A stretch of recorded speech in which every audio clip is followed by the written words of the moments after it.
ఈరోజు మార్నింగ్ లేవగానే 2 డిజాస్టర్స్ అసలు. అందులో కూడా ఒక 1 హ్యాపీ మూమెంట్ అయితే ఉంది. రోజులాగే లేచి ఫ్రెష్ అప్ అయి ఇంట్లో వరకు స్టార్ట్ చేసేసాను.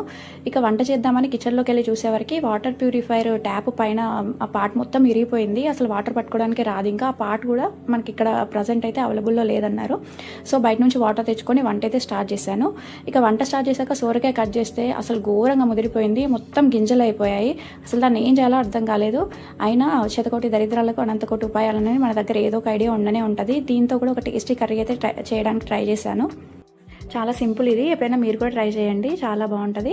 సేమ్ సోరకాయ కర్రీని నార్మల్గానే ఉప్పు కారం ధనియాల పొడి వేసిన తర్వాత 2 మినిట్స్ మగ్గనిచ్చేసి ఒక గ్లాసు పాలు యాడ్ చేస్తే చాలా బాగుంటుంది. కర్రీ ఉడికేలోపు ఒక చిన్న అన్బాక్స్ చేద్దాము. పిల్లల కోసం పాండా కార్ ఆర్డర్ పెట్టాను.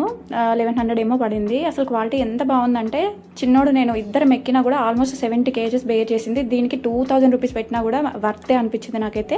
చిన్నోడికి బాగా నచ్చింది. రై అని 10 రౌండ్స్ వేశారు. వాళ్ళు చాలా హ్యాపీగా ఫీల్ అయ్యారు. ఈరోజు కొంచెం డిస్టర్బెన్స్ అనిపించినా కూడా వాళ్ళ హ్యాపీ మూమెంట్ చూస్తే నాకు ఈరోజు చాలా ప్రశాంతంగా